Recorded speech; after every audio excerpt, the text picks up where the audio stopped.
Students, so I am here with you with the new video of maths and for class 8.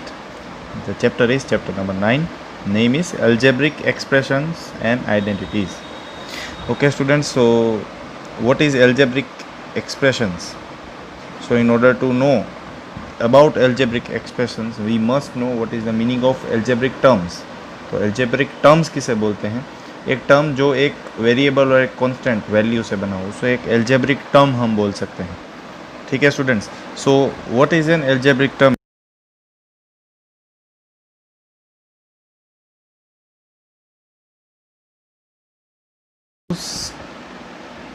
and variables,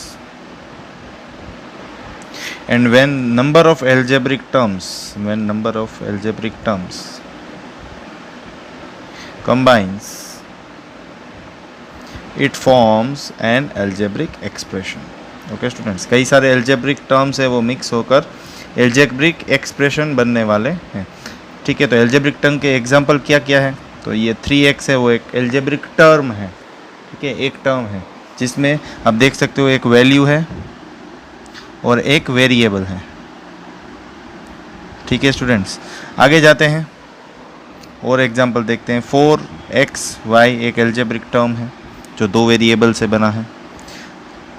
5x + 7 एक algebraic term है. ठीक है, जिसमें दो terms से पूरा एक एक्सप्रेशन बन गया है. ठीक है, तो आप देख सकते हो यहाँ पे मैंने 3 एग्जांपल्स दिए हैं. ठीक है, और एक एग्जांपल मैं देता हूँ 6x². तो ये भी एक एल्जेब्रिक टर्म है. ठीक है, तो ये सबको एल्जेब्रिक टर्म बोलते हैं. अभी ये स्टूडेंट्स एल्जेब्रिक टर्म है वो खुद में ही डिवाइडेड है. ठीक है, कैसे? जैसे कि मैं एक एक्सप्रेशन लिखता हूँ 6x². ठीक है, जैसे मैंने एक ये टर्म लिखा है या एक एक्सप्रेशन है 6x². तो उसमें ये जो है 6, इसे हम कोएफिशिएंट बोलते हैं. क्या बोलते हैं स्टूडेंट्स? कोएफिशिएंट. ठीक है, इसे हम बोलते हैं वेरिएबल. ठीक है, और जो ये वाला है पोर्शन उसे हम बोलते हैं पावर, जो हवा में उड़ रहा है. हवा में इसीलिए उड़ रहा है क्योंकि वो पावरफुल है. ठीक है, ऐसे आप याद रखोगे तो समझ में आ जाएगा. ठीक है, तो ये एक एल्जेब्रिक टर्म है, वो 3 चीज़ों में डिवाइडेड है जो मैंने आपको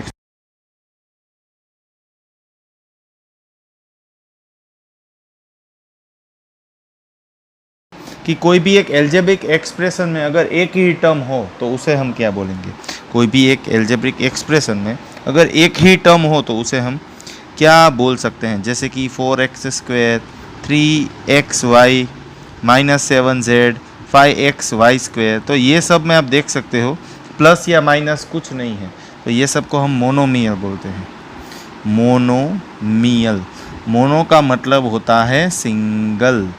ठीक है स्टूडेंट्स, इसमें एक ही टर्म है, only one term means the algebraic expression is known as monomial.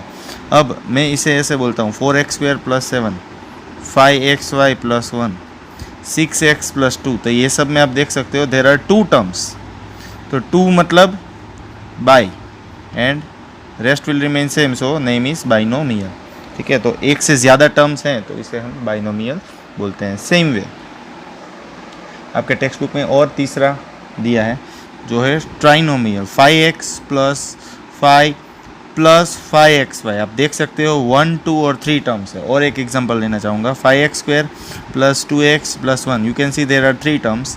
So 3 terms जिस भी अल्जेब्रिक एक्सप्रेशन में आता है उसे हम बोलते हैं ट्राइनोमियल. ट्राई का मतलब होता है 3 नंबर.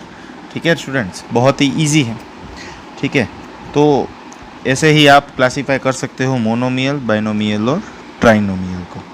ठीक है, अब हम आगे जाते हैं कि अगर हमें कोई भी एक एक्सप्रेशन का एडिशन या सब्ट्रैक्शन दिया है तो हम कैसे सॉल्व करेंगे. तो उसके रिलेटेड आपके टेक्स्ट बुक में एक एग्जांपल है जो है एग्जांपल 1, जो मैं अभी सॉल्व करूंगा, जो है 7xy +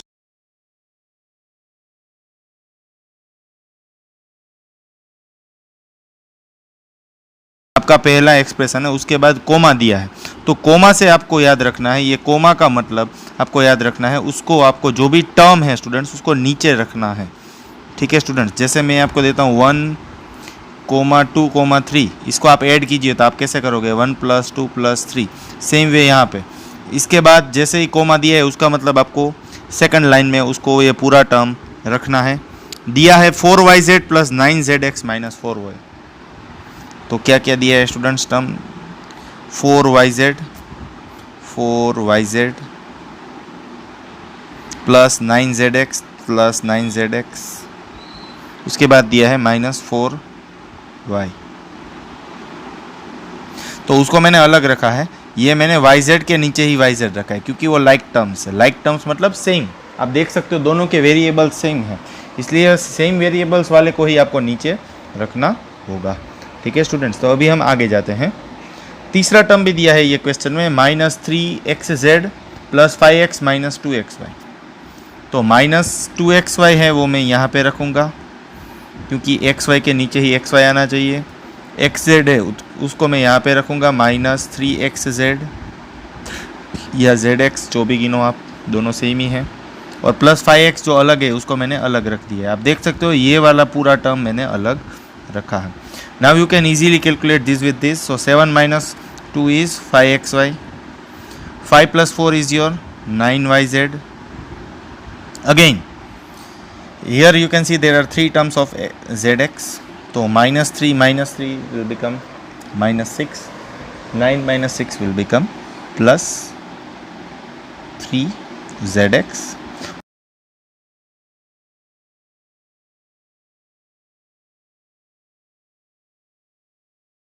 एज इट इज़ लिखा है। ठीक है स्टूडेंट्स, तो ये आपका हो गया फाइनल आंसर जो सेम है टेक्स्ट बुक जैसा। ठीक है, अब हम जाते हैं एग्जाम्पल नंबर 2। ठीक है स्टूडेंट्स, तो एग्जाम्पल नंबर 2 में आपको सब्ट्रैक्शन करना है। क्या करना है स्टूडेंट्स? सब्ट्रैक्शन। बहुत ध्यान से ये एग्जाम्पल करना है आपको। इसमें हमेशा आपको 2 ही एल्जेब्रिक एक्सप्रेशन दिए होंगे। 5x² - 4y² + 6y - 3, इसको हमें माइनस करना है। एक्चुअली मैंने उल्टा लिख दिया है।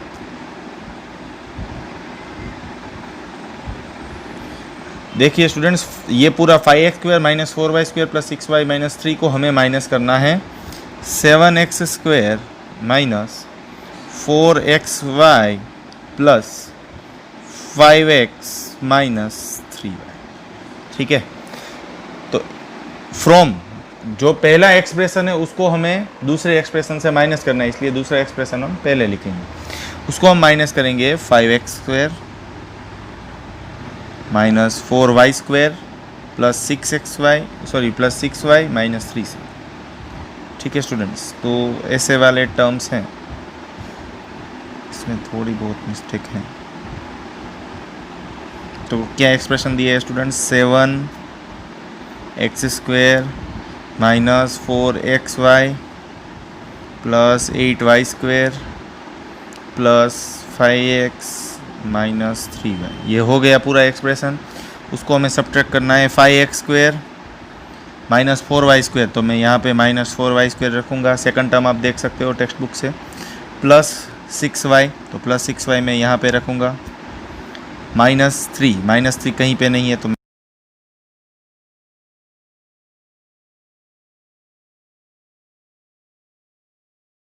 करना है, क्या करना है स्टूडेंट्स? सब्ट्रैक्ट करना है। तो ध्यान रखना है स्टूडेंट्स, जो भी आपकी ये वाले कॉलम, ये वाले रो की जो टर्म्स हैं उसमें जो भी साइन है उससे आपको ऑपोजिट साइन नीचे रखनी है, और वही साइन ये वाले रो की साइन हो जाएगी। सेकंड रो की साइन क्या हो जाएगी? जो भी साइन सेकंड रो की है उससे ऑपोजिट, मतलब कि सेकंड रो में +5 है, उसकी आगे प्लस है, तो मतलब यहाँ पे साइन होगी माइनस। तो अब ये माइनस की साइन ये 5 को लग जाएगी। ठीक है, ये इसमें कोई चेंज नहीं आएगा -4xy में। फिर 4y² में माइनस साइन है, माइनस का ऑपोजिट होता है प्लस, तो अब ये 4 का साइन हो गया है प्लस। ठीक है स्टूडेंट्स, आगे अब ये y का साइन है वो आगे प्लस है, तो इसका अब हो जाएगा माइनस, तो ये माइनस है वो यहाँ पे जाके चिपक जाएगा। ठीक है स्टूडेंट्स, तो अब 7 - 5x² कैसे कंसिडर करना है? 7 - 5x², it will become 2x² -4xy will become as it is, उसमें कोई भी चेंज नहीं आएगा। ये प्लस है वो 4 के साथ अटैच्ड है, तो 8 + 4 विल बिकम प्लस 12y², क्योंकि ये प्लस की साइन है वो अभी आपको ये वाली साइन नहीं देखनी है, ये वाली साइन नहीं देखनी है, ये वाली साइन देखनी है प्लस, ठीक है। ये एज इट इज़ नीचे आएगा 5x, माइनस है वो यहाँ पे आ जाएगा -9y -3, ठीक है स्टूडेंट्स। तो ये हो गया आपका एग्जाम्पल 2 कंप्लीट। और हाँ स्टूडेंट्स, ये माइनस की भी साइन चेंज हो जाएगी प्लस, मतलब ये हो गया प्लस। ओके स्टूडेंट्स, तो यहाँ तक आई थिंक आप सबको क्लियर हो गया होगा। सेम सम्स आपको एग्जाम्पल जैसे ही सम्स एक्सरसाइज में दिए हुए हैं, जो है एक्सरसाइज 9.1। तो एक्सरसाइज 9.1 में आपको identify the terms, identify the,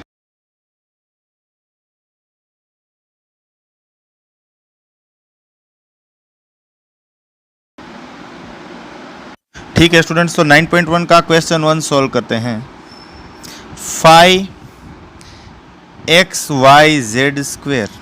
-3zy, इसके हमें टर्म्स और कोएफिशिएंट्स बताने हैं, टर्म्स और कोएफिशिएंट्स को बताने हैं। तो टर्म्स क्या होंगे स्टूडेंट्स और कोएफिशिएंट्स क्या होंगे? मैंने ऑलरेडी आपको टर्म्स क्लियर कर दिए। इसमें दो टर्म्स है अलग अलग, आप देख सकते हो। 5xyz² ये पहला टर्म और दूसरा टर्म है -3zy। कोएफिशिएंट मतलब वैल्यू, तो वैल्यू क्या क्या होगी स्टूडेंट्स? 5 और -3, जो भी टर्म्स के आगे जो कांस्टेंट वैल्यू है वो आपका कोएफिशिएंट होने वाला है, ठीक है स्टूडेंट्स। अब मैं डायरेक्टली करवाता हूँ आपको थर्ड नहीं पर fourth one. 3 - PQ + QR - RP, ठीक है स्टूडेंट्स। तो इसमें 4 टर्म्स है, आप देख सकते हो 1 2 3 4, ये चारों टर्म्स है। तो वही आपको लिखना है, टर्म्स है 3 - PQ, QR एंड -RP, और कोएफिशिएंट चारों टर्म्स के अलग अलग है, आप देख सकते हो। कोएफिशिएंट आने वाले हैं 3 -1 1 एंड -1।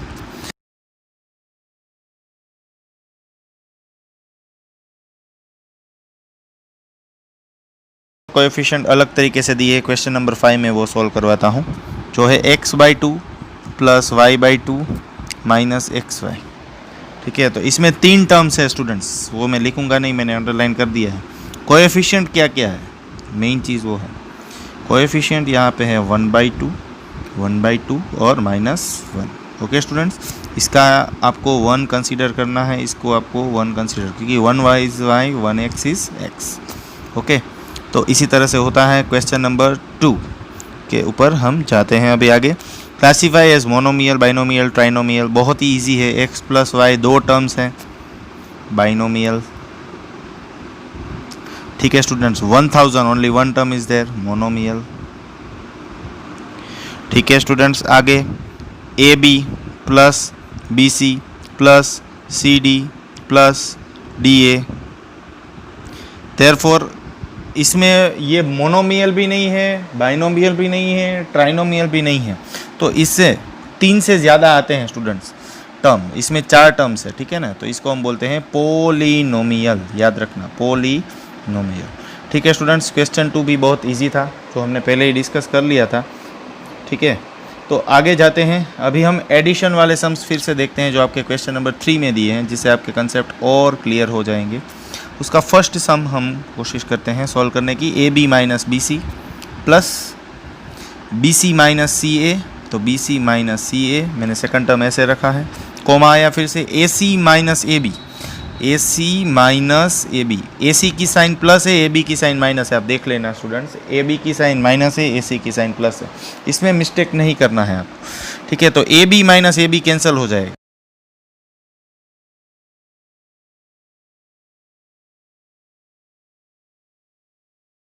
0, ठीक है स्टूडेंट्स। आई थिंक आप सबको क्लियर हो गया होगा। आगे जाते हैं सेकंड वन, सेकंड नहीं करते हैं हम, एक्चुअली हम करते हैं इसमें थर्ड वन। हाँ, सेकंड आप कर पाओगे, तो हम थर्ड वन करते हैं। 2p² q² -3pq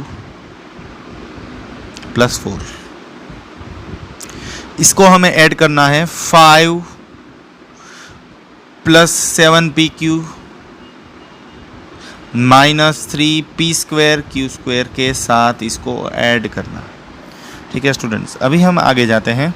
तो 2 माइनस 3 आप करना, 2 माइनस 3 आंसर आएगा -1। -1 रख के ये जो टर्म्स है, टर्म्स के जो वेरिएबल्स है उसको एज इट इज़ रख देना है, p square q square. Same way 7 minus 3 your answer is +4 and p and q will be as it is. 5 + 4 will become 9 and your final answer is ready.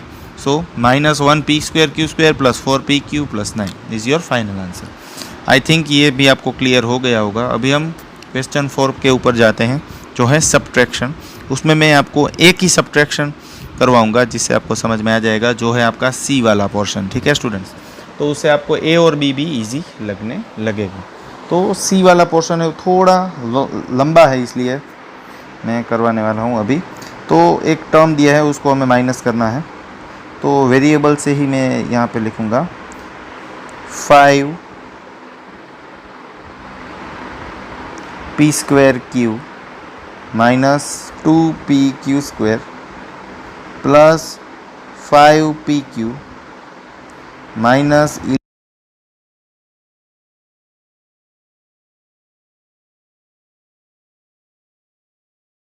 भी clear करता हूँ plus 18। Students, इसमें मैंने ऐसे arrange किया है कि सबसे जो हाईएस्ट पावर वाले टर्म्स हैं, जैसे कि 2 वाले टर्म्स है उसको मैंने आगे ले लिया है, फिर 1 वाले जो पावर जिसका पावर 1 है उसको रखा है। ठीक है, 1 और जिसमें 2 वेरिएबल्स है वो, जैसे आप देख सकते हो 1 पावर है 2 वेरिएबल, 1 पावर के साथ एक एक वेरिएबल को बाद में रखा है। आप यही सीक्वेंस ले सकते हो, नहीं आए कोई भी आप आगे पीछे लिखोगे तो कोई प्रॉब्लम नहीं है। ठीक है, अब आपको ध्यान ये रखना है कि जब आप सेकंड टर्म लिख रहे हो फ्रॉम, देखो स्टूडेंट्स हमेशा आपको टेक्स्ट बुक में ऐसे दिया होगा सब्ट्रैक्ट 3 फ्रॉम 4, 3 फ्रॉम 4, तो 4 है वो पहले आपको ऊपर लिखना है फर्स्ट रो में, 3 है वो नीचे लिखना है। तो अभी ये जो आप नीचे लिख रहे हो सेकंड रो, उसमें आपको जो भी टर्म्स रख रहे हो उसमें खास ध्यान रखना है, लाइक टर्म्स के नीचे ही लाइक टर्म्स रखने हैं, मतलब लाइक टर्म्स को पेयर करना है। 4p स्क्वायर q, तो 4p स्क्वायर q ये सबसे पहले रखा। उसके बाद 5p q स्क्वायर, तो यहाँ पे रखा मैंने 5p q स्क्वायर। उसके बाद मैंने रखा -3p q, उसके बाद मैंने रखा +7q -8p एंड फाइनली -10। ठीक है स्टूडेंट्स, तो अब फाइनली सब्ट्रैक्शन करना है। क्या करना है? सब्ट्रैक्शन। याद रखना है सब्ट्रैक्शन में आपको जो भी साइन सेकंड रो की है उससे ऑपोजिट साइन, यहाँ पे प्लस है तो यहाँ पे माइनस आ जाएगा, यहाँ पे भी प्लस है यहाँ पे माइनस आ जाएगा, यहाँ पे माइनस है तो प्लस आ जाएगा। ब्रैकेट वाली साइन कंसीडर करनी है सेकंड रो के लिए, माइनस प्लस और प्लस। बस अब तो आसान काम हो गया है। देखिए स्टूडेंट्स, यहाँ पे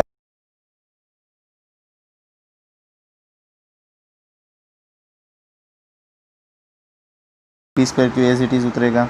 सेम वे स्टूडेंट्स, आपको यहाँ वाली साइन जो हाइड करनी है वो मैं रब करता जा रहा हूँ, तो -2 -5 will become -7p q square.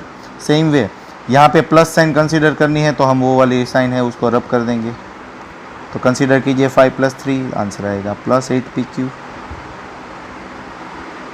ठीक है स्टूडेंट्स, आगे जाते हैं। 7 के आगे प्लस की साइन है तो ये माइनस है वो 7 के साथ अटैच होगा, तो -11 - 7 will become -18q minus minus plus greater number sign. ठीक है, ये प्लस है वो फिर से 8 के साथ अटैच रहेगा, वो साइन आपको कंसीडर नहीं करनी है जो अभी 8 के साथ है, मतलब माइनस वाली साइन। तो +8 - 3 will become +5p and finally this plus will be attached to 10, so 10 + 18 will become 28 and here our answer